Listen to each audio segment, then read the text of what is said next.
नमस्कार। आज हम एक ऐसे सवाल को समझने की कोशिश करेंगे जो बहुत ही पेचीदा है और जिस पर पूरी दुनिया में बात होती है। सवाल ये है कि इज़राइल हमेशा युद्ध में क्यों रहता है। तो चलिए इस विश्लेषण में इसकी तह तक जाते हैं। अगर नक्शे पर देखें तो इज़राइल एक बहुत ही छोटा सा देश है जो चारों तरफ से अपने दुश्मनों से घिरा हुआ है। और कमाल की बात यह है कि पिछले 100 सालों से ये इलाका लगातार किसी न किसी संघर्ष का सेंटर बना हुआ है। लेकिन जो हमारी सोर्स मटेरियल है वो एक बड़ा सवाल खड़ा करती है। क्या ये जो इतना लंबा संघर्ष है ये बस एक हादसा था या फिर इसके पीछे कोई सोची समझी योजना थी। देखिए, आज जो हो रहा है उसे समझने के लिए हमें थोड़ा पीछे जाना होगा इतिहास में। हमारे सोर्सेस के मुताबिक इस पूरे संघर्ष की जड़ें एक पुरानी कॉलोनियल स्ट्रैटेजी में छुपी हुई हैं। और इस स्ट्रैटेजी के पीछे जो लॉजिक था वो काफी चौंकाने वाला है, लेकिन बहुत सीधा भी। सोर्सेस बताते हैं कि जानबूझकर एक स्थायी दुश्मन बनाने का एक बहुत बड़ा आर्थिक कारण था, और वो था हथियारों के लिए एक ऐसा बाजार तैयार करना जो कभी खत्म ही ना हो। सोर्सेज इस बात को समझाने के लिए भारत के बंटवारे और इजराइल के बनने के बीच एक सीधा सीधा कंपैरिजन करते हैं। दोनों ही मामलों में दो दुश्मन देश बनाए गए ताकि उनके बीच दुश्मनी हमेशा बनी रहे, और नतीजा दोनों ही पक्ष हमेशा के लिए हथियार खरीदने वाले परमानेंट कस्टमर बन गए। तो चलिए अब कहानी में आगे बढ़ते हैं और ये देखते हैं कि ये देश असल में बना कैसे और वो कौन सी घटनाएं थीं जिन्होंने इस आग को और भड़का दिया। साल 1948 से पहले की बात करते हैं। उस वक्त इस जमीन का नाम था फिलिस्तीन, और ये एक ऐसा इलाका था जहां ज्यादातर आबादी मुस्लिम थी। अब यहाँ कहानी में एक दिलचस्प मोड़ आता है।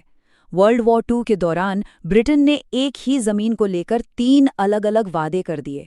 पहला वादा अपने अरब साथियों से कि ये जमीन उन्हें मिलेगी, दूसरा वादा फ्रांस से कि वही जमीन उन्हें मिलेगी, और फिर तीसरा उसी जमीन पर यहूदियों के लिए एक नया देश बनाने का वादा। मतलब एक जमीन और 3 दावेदार।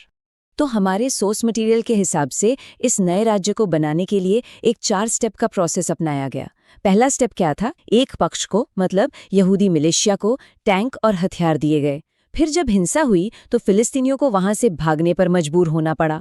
और देखिए, ऊपर ऊपर से तो शांति की बातें की जा रही थी, लेकिन अंदर ही अंदर इस झगड़े को और हवा दी जा रही थी। और आखिर में इस सब को एक तरह से लेजिटिमेट करने के लिए संयुक्त राष्ट्र का एक पार्टीशन प्लान सामने लाया गया, ये कहकर कि यही ऑफिशियल सोल्यूशन है।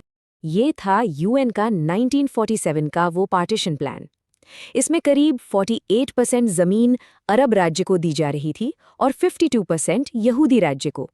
जाहिर है, अरब देशों ने इसे मानने से साफ इनकार कर दिया, जिसे हमारे सोर्सेज एक सोची समझी चाल बताते हैं।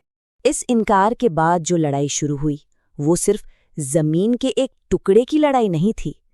नहीं, इसके पीछे एक बहुत गहरा साइकोलॉजिकल एंगल भी था। सोर्सेज यहाँ एक बहुत जरूरी फर्क बताते हैं। इजराइल की लड़ाई अपने वजूद, अपने एग्जिस्टेंस की लड़ाई थी। उनके पास कोई और देश नहीं था जहां वो जा सकते थे, इसीलिए हार का मतलब था सब कुछ खत्म। दूसरी तरफ अरब देश जमीन के लिए लड़ रहे थे। उनके लिए हार का मतलब था एक इलाका खो देना, पूरा देश नहीं। और जैसे ही इजराइल ने खुद को एक देश घोषित किया, उसके सारे पड़ोसी उस पर टूट पड़े। एक साथ 6 अरब देश हमला करने के लिए आगे आए। 6 देश एक तरफ, और उनका मुकाबला था सिर्फ एक अकेले देश से। 1967 की उस जंग में जो हुआ उसने सबको हैरान कर दिया। इजराइल ने उन सभी को हरा दिया। और इस जंग का जो नतीजा हुआ ना, वो जमीन पर साफ दिखता है। इस चार्ट को देखिए। 1947 से पहले लगभग पूरी जमीन फिलिस्तीनियों की थी। फिर 1967 की जंग के बाद ये आंकड़ा घटकर सिर्फ 12% पर आ गया। मतलब जमीन का एक बहुत बहुत बड़ा हिस्सा हाथ से चला गया।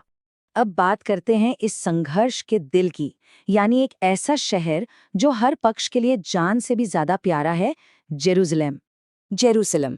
ये शहर 3 बड़े इब्राहिमिक धर्मों के लिए बहुत खास है: यहूदी धर्म, ईसाई धर्म और इस्लाम। इन तीनों धर्मों की जड़ें पैगंबर इब्राहिम से जुड़ी हुई हैं, इसीलिए इन्हें इब्राहिमिक धर्म कहते हैं। यहूदियों के लिए ये जगह उनके प्राचीन मंदिरों की वजह से पवित्र है। ईसाइयों के लिए ये ईसा मसीह के जीवन से जुड़ी हुई हर घटना का केंद्र है। और इस्लाम में मक्का और मदीना के बाद ये तीसरा सबसे पवित्र स्थल है, जहां अल अक्सा मस्जिद है। सोचिए, एक ही शहर पर इतने गहरे धार्मिक दावे, ये इस झगड़े को और भी ज्यादा मुश्किल बना देता है। तो सवाल उठता है कि आज क्या हालत है? क्या हम हिंसा के एक ऐसे चक्र में फंस गए हैं जो कभी खत्म ही नहीं होगा?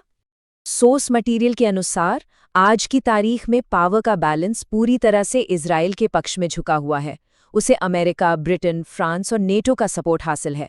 उसके पास टेक्नोलॉजी और मिलिट्री पावर कहीं ज्यादा है, और जो समझौते हुए हैं उनके तहत फिलिस्तीन को अपनी आर्मी, नेवी या एयरफोर्स रखने की भी इजाजत नहीं है।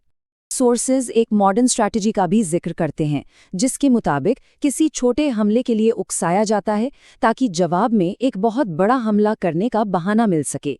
इस बड़े हमले में इंफ्रास्ट्रक्चर को तबाह कर दिया जाता है, जिससे फिलिस्तीन का विकास 10 साल पीछे चला जाता है। ये सब मिलकर एक ऐसी सिचुएशन बनाते हैं जिसे सोर्सेज एक इम्पॉसिबल सिचुएशन कहते हैं। सोच ये है कि अगर इजराइल अपने हथियार डाल दे तो उसे खत्म कर दिया जाएगा, लेकिन अगर उसके पड़ोसी हथियार डाल दें तो शांति हो जाएगी।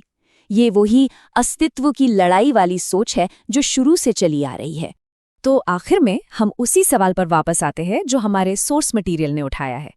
क्या ये एक ऐसा झगड़ा है जिसका कोई हल ही नहीं है, या क्या ये एक ऐसा हल है जिसे बनाए रखने के लिए ही झगड़े की जरूरत पड़ती है?